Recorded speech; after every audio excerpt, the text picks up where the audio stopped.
Bueno, lo gracias. Lo escucharía. Le vamos a dar la bienvenida a Gabriela Zunino en esta noche. Buenas noches, ¿cómo le va? Buenas, ¿me escuchan? Fuerte y claro. Muy bien. Qué bien que está funcionando esto en las últimas semanas. No, impresionante. Es un nivel... ¿Vio? Ahí le van a subir un poquitito el volumen para escucharla mejor, nada más. Y ahí le vamos a dar Muy para bien. adelante. Bueno, buenísimo. Suban. Bueno, ahí va. ¿Cómo va? ¿Todo tranquilo?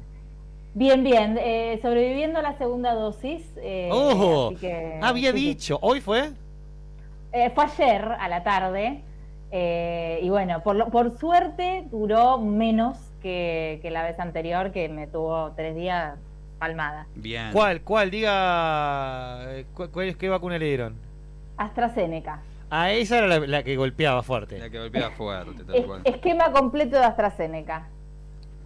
Bien, me gusta. Esquema completo. Bueno, no sé, en otros lugares están dando la tercera. Viste que ahora ya empiezan a reclamar por la tercera. Ya estamos como... La gente Sí. está re no, quemada. Sí. ya. Ahora quiero mi tercera dosis. Sí, está bien. Bueno. Ahora van a llegar la de Pfizer. Chic, déjense romper. Ya está, ahí llega la de Pfizer. También. Pero bueno, le pegó... El aire es gratis. Más o menos, ¿cuánto de fiebre? No, la otra vez llegué a 39 de fiebre y duró varios días, pero Ok. ahora con el paracetamol indicado, Muy bien. contuve. 2 miligramos. 2 gramos, perdón, 2 gramos. 2 gramos, sería. 2 gramos. Se mandó 2 gramos. Perdón, Viste que el gramaje, Claro. no sabemos bien de qué hablamos, pero... No, pero yo qué sé, el común es de 500 miligramos, 2 gramos debe ser fuerte. 4 veces No, eso. en este caso sí, Ah. igual es cada uno, viste, el medicamento es dependiendo de cada individuo también. Cada quien Claro, conoce obvio. cómo se relaciona con sus drogas, ¿no? Muy bien. Tal Es cual. así. Pero Las bueno, drogas lícitas y las ilícitas. Obvio. Todas, obvio. en el día de hoy vamos a hablar además de un tema muy interesante con ustedes. Sí, ahora tengo a mis 2 invitadas ya Epa, conectadas, muy así bien. que voy a pasar a presentarlas. Por porque además favor. seguramente tenemos una gran hinchada escuchando en este momento. Bueno. Y sí, la verdad que invitadas de lujo. Las voy a presentar. Una de ellas es Majo Rubín y la otra es Liliana Cabrera. Majo es editora y coordina un taller que se llama el Taller Colectivo de Edición, ¿sí? Que edita 3 revistas en este caso, una en cada centro universitario, digamos, porque el taller pertenece al programa de extensión en cárceles, digamos, trabaja en el contexto del programa de extensión en cárceles, más conocido por quienes están ahí como PEC.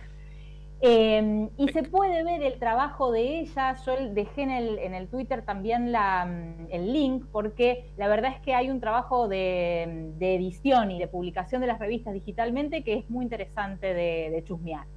Y luego tenemos a Lili Cabrera, que es escritora, poeta, una gran poeta para mi gusto, además de activista feminista, e integrante del colectivo Yo No Fui y Tinta Revuelta, que es un colectivo editorial que surgió, a su vez, del taller de escritura y comunicación del colectivo Yo No Fui. Y también dejé en las redes el link para que vayan a chusmear un poco el laburo que hacen ahí. Así que Pablito les doy lo la va... bienvenida. Pablo lo va a Creo que yo retuitear. lo retuiteé. Ah, muy bien, por las dudas. Genial. Les doy la bienvenida, a ver si las 2 me escuchan bien y las 2 las escuchamos bien a ellas. Hola, buenas noches. Buenas Hola, noches. buenas noches. Gracias por la invitación. Muchas gracias por haber aceptado la invitación y esta charla. Voy a hacerle primero una pregunta a ambas y cada una aportará desde su lugar. Lo primero que quería pedirle yo es que nos contaran un poco cómo surgieron estas iniciativas, digamos, estos proyectos, qué obstáculos, porque imagino que debe haber habido obstáculos, tuvieron que sortear para desarrollarlas en contextos bastante particulares que usualmente presentan muchos obstáculos para generar este tipo de proyectos, cualquier tipo de proyecto a veces, pero este tipo de proyectos creativos mucho más quizá, y de qué modo se fueron transformando esos proyectos en el transcurso, ¿sí?, del desarrollo, pero también me imagino en el transcurso vital, digamos, ¿no?, y experiencial de quienes forman esos proyectos. Bueno, si querés empiezo yo. Avanti. Bueno, en principio contar que Yo No Fui es un colectivo transfeminista popular y anticarcelario, que nació en el año 2002 de un taller de poesía. Realmente para nosotros las palabras son muy importantes, ¿no? Quizás por haber nacido de un taller de poesía, y por eso podemos decir que todas estas categorías, todas estas formas de definirnos están en un continuo repensar, ¿no? Y eso también tiene que ver con el camino de un colectivo. Nosotros damos talleres artísticos y de oficios, tanto dentro de los penales como afuera. Muchos de nosotros pasamos por la privación de libertad y otras no, y eso también es importante en la definición de Yo no fui, porque no nos interesa realmente hacer un gueto de personas que pasaron por la privación de libertad, sino poder hacer un intercambio de experiencias entre todos, y nos pensamos en red, y nuestras luchas son compartidas y tienen que ver también con el contexto social que vamos viviendo. Con respecto a qué tipo de obstáculos hemos transitado, realmente muchos, porque, bueno, yo conocí a Yo no fui estando privada de libertad. Empezó mi privación de libertad en el año 2006 y terminó en el 2013, y puedo decir que me he sentido muy acompañada por el colectivo, y parte de ese acompañar también tiene que ver con ver las posiciones que iba tomando el colectivo con respecto a las vulneraciones de derechos, tanto dentro de los penales como afuera, ¿no? Y realmente ese posicionamiento hizo que, bueno, junto a otras organizaciones hemos sufrido desde persecuciones, un montón de obstáculos por parte del Servicio Penitenciario Federal a la hora de entrar al penal a dar nuestros talleres, ¿no? Nos han impedido entrar el equipo para un taller de fotografía y audiovisual, siendo que el taller era sobre eso, y sabiendo ellos que sin el equipo iba a ser muy difícil de llevar a cabo. Entonces ahí nos imaginamos las mil estrategias junto con los compañeros que estaban adentro para ver cómo hacer para bancar el taller, y bueno, y una experiencia significativa en ese sentido fue lo que sucedió con nuestro taller de fotografía en el Complejo 4, por ejemplo, donde tuvimos esta situación, y a partir de ahí nació la muestra Imágenes Guardadas, donde fuimos escribiendo sobre esas imágenes de las que no podíamos tomar fotos, no podíamos crear, y a partir de una red que fuimos formando afuera, se sacaron esas fotos con compañeras que estaban muy al tanto de la cuestión, y fue un intercambio hermoso. Y situaciones así hemos tenido un montón. Hemos acompañado las veces que las compañeras del Complejo 4 se han manifestado, una vez que hubo una manifestación durante el 8M, que era una manifestación totalmente pacífica, ¿no? Un cacerolazo, como quien puede decir, el ruidazo. Y bueno, y ellas sufrieron una represión violenta, y ahí estuvo Yo no fui con su personería jurídica bancando las denuncias. Y realmente creo que eso hizo que muchos de nosotros estemos en el colectivo, porque ese posicionamiento no es solamente de palabras, sino que se demuestra con hechos. Así que bueno, paso la palabra para no monopolizar la conversación. Hacer cosas con palabras también, ¿no? Es una frase que usamos mucho les lingüistas. Sí. Hechos y palabras, y esa relación tan interesante. Bueno,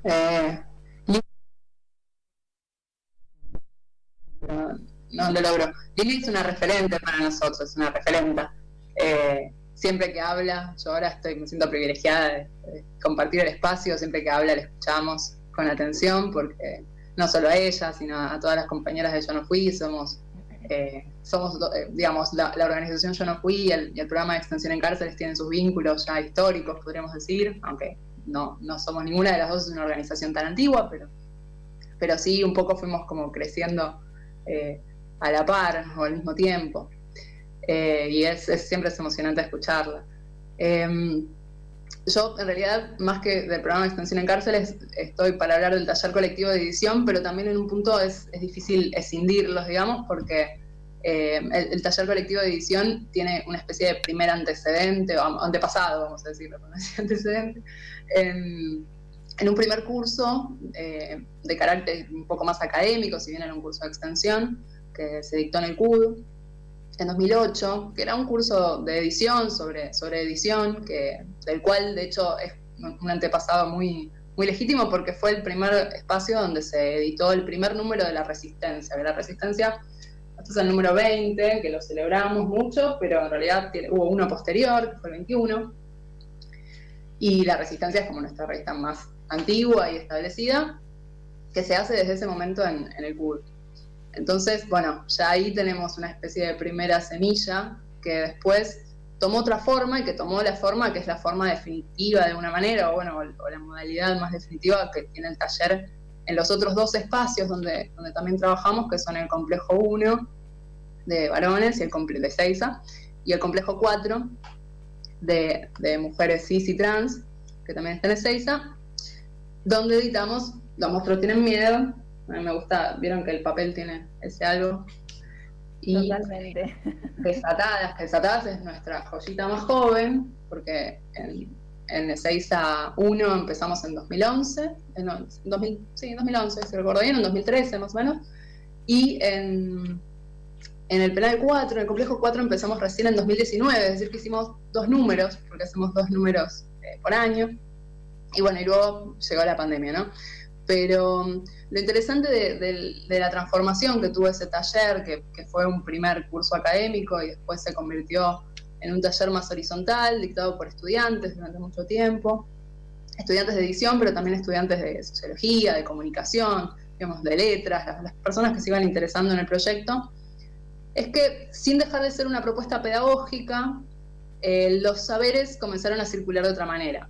Y es interesante porque eso lo que hace es que el taller, digamos, que el colectivo editor que conformamos para hacer las revistas, haga efectivamente lo que hace el rol editor, digamos, el rol de él o de la editora, que es poner sus saberes a disposición para que estén en el centro los saberes ajenos, digamos, o ajenos o ser los propios en todo caso, pero digamos, el objetivo siempre es llevar la propuesta de que hagamos una revista con lo que sea interesante o sea importante en ese momento para las personas que conforman ese colectivo.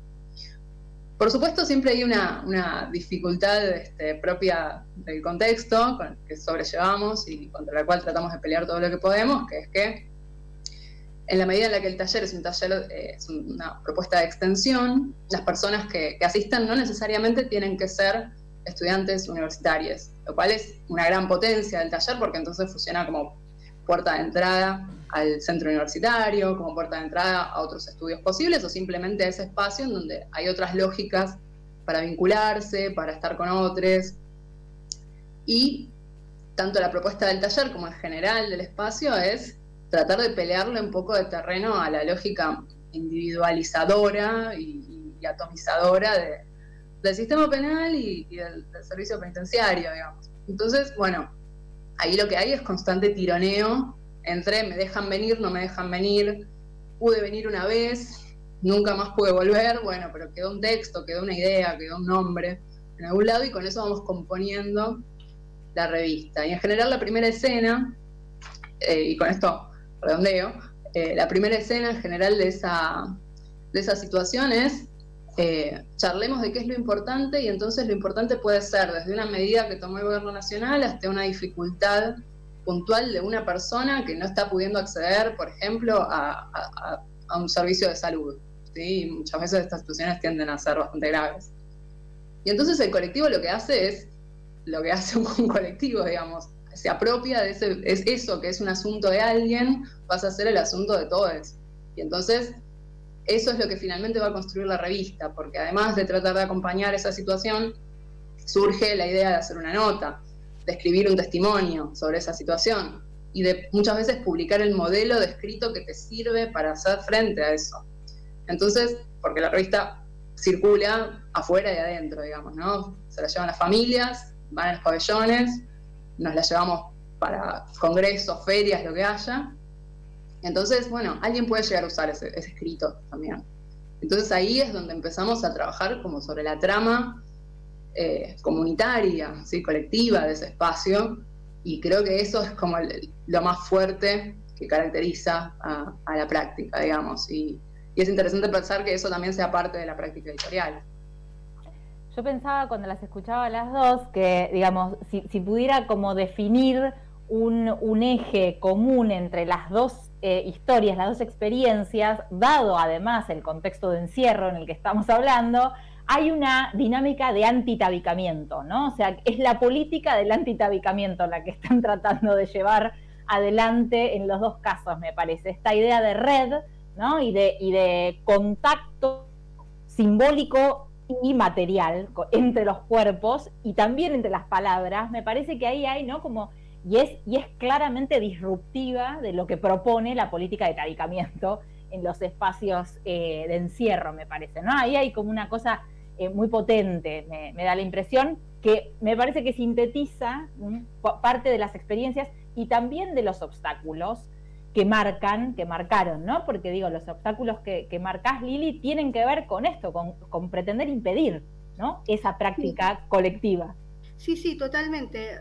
Algo que podemos decir es que nosotros pensamos a Yo no fui como una contrapedagogía de esa lógica penitenciaria. Y no solamente de la lógica penitenciaria, sino también de las violencias que nos van atravesando afuera. Quería aprovechar para decir que, bueno, que estén atentos a nuestras redes, porque próximamente vamos a estar lanzando una convocatoria para una asamblea transfeminista por la vivienda, en la que vamos a estar convocando junto a otras organizaciones justamente para poder conversar y debatir sobre esta problemática que nos atraviesa a todos en todo el territorio, pero sobre todo en el ámbito del gobierno de la Ciudad de Buenos Aires, ¿no? Donde, bueno, hay compañeros que están peleando por la anulación de la ley número 6.287, que realmente para nosotros poder tomar esas luchas son importantes porque son nuestras, ¿no? Todos estamos atravesando... Perdón, ¿le podrás explicar a los oyentes qué es esa ley que estabas planteando? Que estabas contando que no estaba, que es contra que le pelean. Sí, es una ley que habilita al gobierno de la ciudad a hacer uso de una serie de inmuebles, a venderlos para su propio rédito. Y acá la cuestión puntual es de que en ningún momento se ha entablado ningún tipo de conversación con las familias que están ocupando esos inmuebles. Entonces ahí podemos llegar a pensar cuáles son los cuerpos que están habilitados a vivir en la ciudad de Buenos Aires, ¿no? Y por qué otros necesitan sí o sí tener que tomar y ocupar para poder vivir. Nosotros como colectivo estamos convencidos de que la calle no es un lugar para vivir y de que el derecho a una vivienda digna está lógicamente establecido por la Constitución Nacional, y la Constitución Nacional está por arriba de cualquier ley, y sobre todo sobre una ley que va en contra de los derechos de ciudadanos, ¿no? Y lo que vemos como colectivo, nosotros, pero en red, no solamente nosotros soles, ¿no? Es que muchas veces las políticas públicas que se van creando van en desmérito del resto de la población que no pertenece a cierta clase social. Entonces, por eso nos parece importante poder pedir la inconstitucionalidad de esta ley que consideramos que es lesiva de los derechos de un montón de personas. Entonces, bueno, estamos ahí acordando fecha, por eso es que no lanzo una fecha puntual, pero en nuestras redes vamos a estar comunicando esto y seguramente se lo haremos llegar a Gabriela también para que, bueno, más personas puedan llegar a estar presentes. Buenísimo. Sí, que si quieren seguir Yo no fui, está en Twitter y también creo que tiene, digamos, todas las redes están disponibles. Exactamente, tenemos Instagram, tenemos Facebook, es @yo no fui org de organización, bueno, ahí nos pueden buscar y ahí vamos lanzando nuestras novedades y todos nuestros materiales también por esos medios. Muy bueno, muchas gracias. La otra cosa que yo para cerrar quería que nos comentaran, porque me parece interesante en relación con lo que hablábamos recién, es que nos contaran un poco, y digo, quizá Lili como poeta va a tener acá, como decía antes Majo, las vamos a escuchar todas esas anonadades, cómo ven el desarrollo de la creación literaria y del arte en general en un espacio tan vinculado y tan condicionado y tan signado por la prohibición, como son los espacios carcelarios. ¿Y por qué creen ustedes que es de vital importancia mantener esos espacios para quienes están conviviendo y atravesando estas experiencias? Bueno, realmente para nosotros nuestras prácticas artísticas y las prácticas de un montón de compañeros que van desarrollando desde las organizaciones sociales, desde el PEC, desde todos estos espacios, son prácticas políticas, ¿no? Y realmente cuando uno empieza a participar de los espacios, también te da la posibilidad de que vos te puedas pensar desde otro lugar. Realmente las lógicas penitenciarias apuntan a la infantilización de las personas, ¿no? A quitarles su autonomía. Y realmente pensamos que es súper importante poder reconocer nuestras trayectorias. Las trayectorias de todos, porque todas las experiencias son importantes, ¿no? Pero muchas veces desde lo que es la lógica penitenciaria y mismo también desde el Poder Judicial, lo que se tiende es a desmerecer las trayectorias de las personas que transitan la privación de libertad, cuando en toda vida hay una serie de potencias, ¿no? Hay una serie de estrategias que te permitieron sobrevivir a la intemperie, a la vulneración de derechos, a un montón de situaciones. Y muchas veces también cuando vos pasás por la privación de libertad, llegás a naturalizar el trato del servicio penitenciario, ¿no? Las requisas vejatorias, la naturalización de la violencia sobre tu cuerpo, hasta que vos te pones a pensar de que vos tenés los mismos derechos que las personas de afuera. Lo único distinto es que muchas veces esa sociedad no te quiere ver como un ciudadano, ¿no? Entonces, bueno, cuando vos te das cuenta y te percatás de eso, vos misma empezás a defender tus derechos, y si es en colectivo mejor, porque uno solo no llega a ningún lado. Así que por eso son súper importantes estos espacios, porque nos permite conectarnos como compañeros desde otros lugares, y hace que uno también pueda tener otro tipo de trato con las personas. Si tenés en cuenta que vos cuando estás ahí te acostumbrás a que te llamen por el apellido, a hacer un número de causa, un número de expediente, y vos llegás a un taller o a una clase de filo, por ejemplo, y te tratan por el nombre. Y eso es un cambio de 180 grados para quien transite por esa situación. Bueno, Gabriela, Majo y Liliana, muchísimas gracias por la comunicación. Perdón, pero el tiempo apremia. Estirando. Entonces pueden buscar, repitan por favor las redes para que las encuentren. Sí, cómo no, es las de Yo No Fui, es @yonofui.org o org, tanto en Instagram, Facebook y Twitter, y en YouTube también nos encuentran. Bueno, excelente, muchísimas gracias. Muchas gracias. Nos vemos. Gracias. Bueno, hablamos sobre escritura en contexto de encierro, muy interesante además que haya hablado gente que estuvo en esa situación de privación de la libertad, explicando estas cosas, ¿no? Como dejar de ser una persona muchas veces para ser un número, y que igualmente no es chicas, no vean Orange is the New Country, is the New Black, digo, pensando que eso es No, claro. Es la cárcel, por favor. No, de hecho, entren ahí en las redes del taller Sí. de edición. Estaba leyendo algunas de las publicaciones. Sí. Están muy buenas, muy interesantes, con un montón de escritores y escritoras en general. Me parece que es un re material. Muy bien. Vamos a escuchar un poco de música y en unos instantes venimos con